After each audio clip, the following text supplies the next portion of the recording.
January 11th, 1944. The day began as many did over wartime England. Gray skies, damp cold, and the distant drone of engines that would soon thicken into a roar. On that morning, crews of the U.S. 8th Air Force gathered in smoke-filled briefing rooms scattered across East Anglia. They were young, so very young. The average age of a bomber crewman was just 20. Their commander stood in front of maps pinned with red string and black markers, outlining yet another mission that promised to be routine. But the men knew better. The target was Brunswick, Germany, an aircraft manufacturing hub bristling with defenses. By early 44, American strategy had shifted to what they called round-the-clock bombing.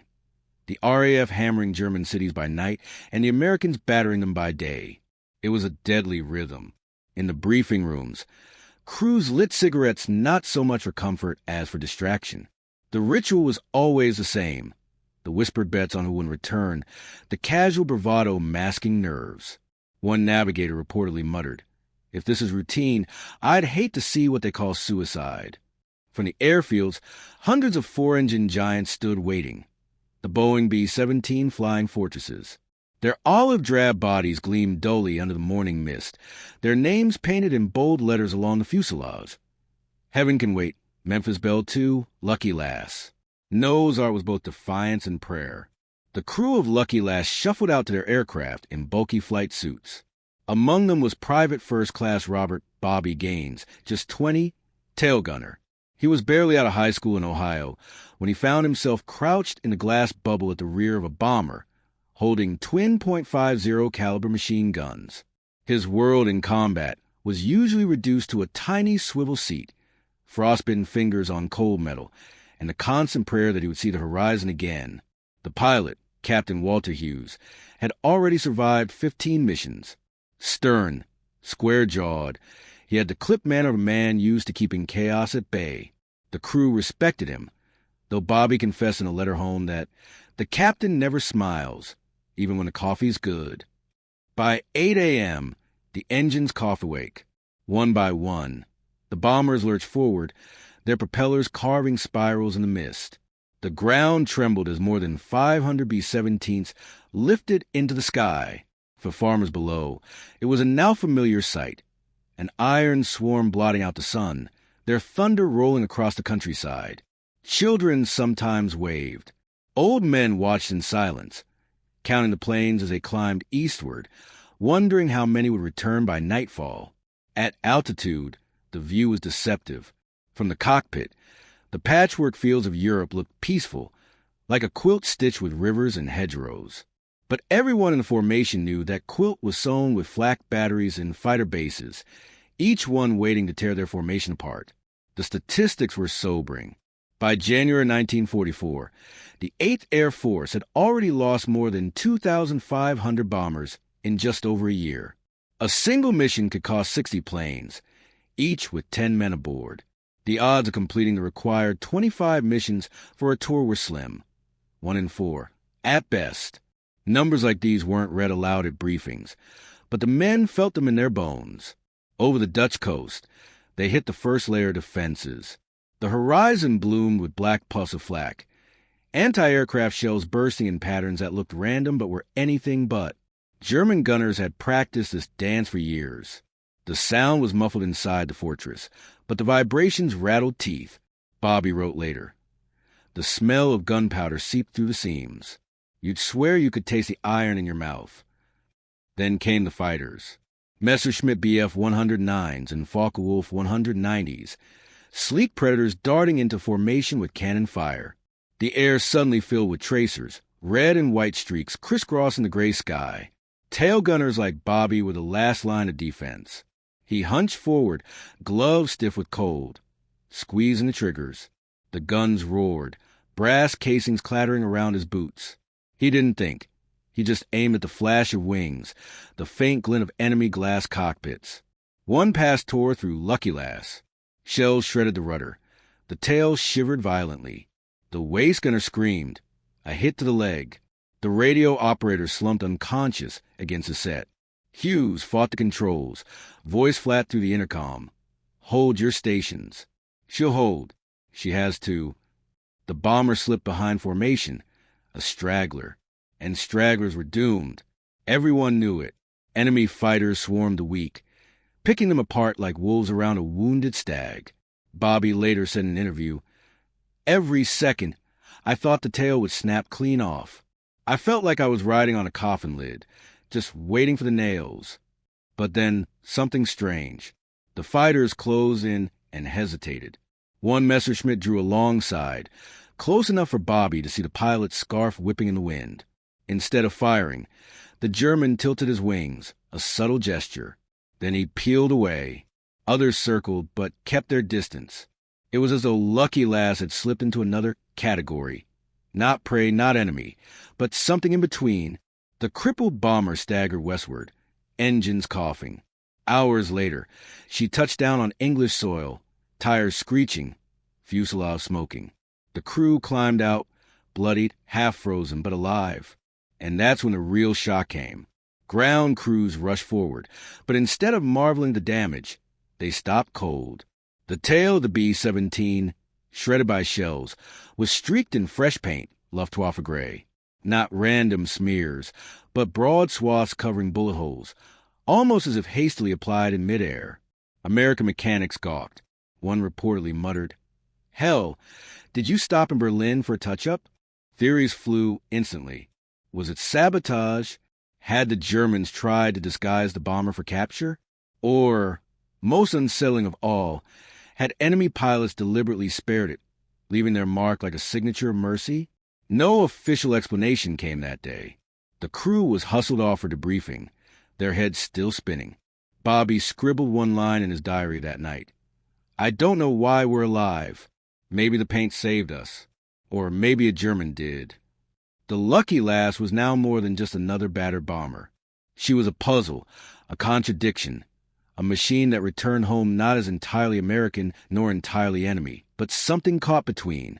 And the questions only deepened. Because the next time investigators examined the paint, they discovered it wasn't old residue or battle grime. It was new, layers fresh enough to smudge on the fingertips. But how? The narrator asks, voice low, steady. Could bomber flying to the heart of enemy skies return home wearing their colors? And why would anyone want to paint mercy onto a machine built for destruction? The truth, when it came, would prove stranger and far more human than anyone dared imagine. January 1944, and the Lucky Lass stood silent on the frozen dispersal field, her fuselage groaning under the weight of a mission survived. Mechanics and officers crowded around, their eyes drawn not to the gaping holes in her sides, nor to the shredded rudder cables, but to something far stranger. Her tail, torn and battered, bore not the familiar olive drab of American paint, but broad, unmistakable streaks of German Luftwaffe gray. The color looked fresh, as though applied hours ago. A machine built to drop bombs on German soil now stood in England, half wearing the colors of the very men who had sworn to destroy it. Men ran their fingers across the paint, smudging it, whispering questions none could answer. Had it been some bizarre trick of light, some fluke of debris or collision, or had someone, somewhere, deliberately placed that color upon her in midair? The crew could only shake their heads in disbelief. Captain Walter Hughes, calm even in chaos, gave his report as plain as stone. "We took hits. We returned fire. We survived. That's all." The others said little. They were still numb from the hours of terror, still hearing in their minds the clang of flak and the scream of engines threatening to tear free. Only the tailgunner, young Bobby Gaines, ventured an explanation. He swore he had seen a Messerschmitt pilot fly alongside, so close he could see the man's scarf whip against the cockpit glass. The German had tilted his wings in a strange gesture and then peeled away, leaving the fortress unmolested. "He could have finished us," Bobby insisted. "He didn't. That paint was his way of saying so." Rumors spread like wildfire across the base. Some swore the Germans had begun disguising crippled bombers, painting them so their own fighters wouldn't attack. Others suspected sabotage. Perhaps the Lass had been tampered with before takeoff. The most imaginative swore that German pilots had escorted her, leaving their mark as a strange, even gallant signature. One mechanic joked darkly that maybe Jerry thought she looked better in gray. Stranger still, This was not without precedent. The air war was a merciless slaughter, but now and again, the strangest tales emerged, stories of mercy in a sky that had none to spare. Just weeks before, another B-17 called Ye Old Pup had been torn nearly to shreds over Bremen. Its pilot, Charlie Brown, could barely keep her in the air. A German ace, Franz Stigler, closed in, prepared to deliver the final blow. But through the cockpit glass, he saw dead and wounded men slumped inside, a crippled crew with no fight left in them. He chose not to fire. He flew alongside them, saluted, and escorted them as far as the sea before turning back. Years later he would explain, "If I had seen them bail out, I would not have fired. They were my brothers in the sky." For the crew of the Lucky Lass, those words rang eerily true. Bobby believed to his dying day that the man in that Messerschmitt had made the same choice as Stigler. To him, the gray paint was not an accident of war, nor some mechanical fluke. It was a mark of mercy. Not all agreed. Historians have since argued that the paint might have been overspray from earlier depot work, exposed by the scarring of shrapnel. Others suggest the bomber may have brushed against a captured Allied plane repainted for German use. Wartime records tell us the Luftwaffe did indeed operate a handful of captured B-17s and Liberators, stripped and repainted in their colors for infiltration missions. Yet the notion of painting one in the middle of combat seems nearly absurd. In war, paint did not fly through the air like bullets. And yet there it was, smeared across the lass's tail. The official record remained dry and dismissive. Reports were filed, photographs tucked into folders, theories noted without conclusion. Intelligence officers moved on to the next crisis. The war allowed little time for mysteries. But the men who lived through it remembered differently. Bobby would tell anyone who asked, "We were done for, and then a German pulled alongside. He could have killed us. He didn't. When we landed, the tail wore his colors. That was no accident. That was his way of saying, this one goes home." There's irony in how the Army Air Force treated the matter. No medals were given for most artistic enemy paint job. No commendations for best Madeira repainting. One colonel quipped, "If Jerry wants to save us the cost of paint, we'll send him a brush." It was humor as defense, the kind of brittle laughter men used to keep horror at bay. Still, even amid jokes, the story stuck. It made the rounds in barracks and mess halls, whispered by crews who wanted to believe there might be something more than slaughter waiting in the skies. And it mattered, because the cost of those skies was staggering.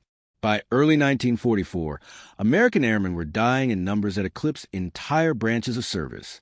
By the end of the war, the 8th Air Force alone would lose more men killed than the U.S. Marine Corps. Tens of thousands vanished into smoke and fire over Europe. The odds of a crew finishing a tour of 25 missions were slim. For many, survival was less strategy and more miracle. In such a world, the notion that an enemy might spare you, even once, was enough to cling to. Captain Hughes himself was not a man given to reflection. He returned home after his tour, lived quietly, raised a family. But years later, pressing an interview, he admitted, "I saw German pilots differently after that. They weren't just machines in cockpits. They were men. Some were killers. Some were merciful. And I never forgot that." Bobby's reflection was more open, more personal. He became a schoolteacher after the war, standing in front of classrooms filled with children who could hardly imagine what it meant to crouch in a glass bubble while cannons tried to cut you in two. Yet, when lessons turned to history, he sometimes told the tale of the Lucky Lass, the day the bomber came home painted in enemy colors. His message was simple. Sometimes the enemy saves you. Remember that. The Lucky Lass never flew again. Her tail was too far gone, her body too scarred. She was stripped for parts, her name fading into records. But for those 10 men, she lived on as something more than a bomber. She was proof that in the most violent of places, mercy could still exist. Imagine her one last time, an American fortress standing in the thin English light, her flanks riddled with holes, her tail shimmering faintly with foreign paint, mechanics stepping back, cigarettes dangling from lips, shaking their heads at the paradox before them. In war, everything was supposed to be black and white, friend or foe, life or death. But there she was, gray in more ways than one, an impossible contradiction that could not be filed neatly in any report. And perhaps that is why her story endures. It is not about statistics or strategy, not about bombs dropped or factories destroyed. It is about a choice somewhere above Germany, when a man in a cockpit held his fire. It is about the mark he left, not in blood, but in paint. In a war measured by tonnage and territory, sometimes history turned on the smallest of gestures, a finger that did not squeeze a trigger, a nod between enemies who would never meet again, a brushstroke of gray across a machine built for destruction.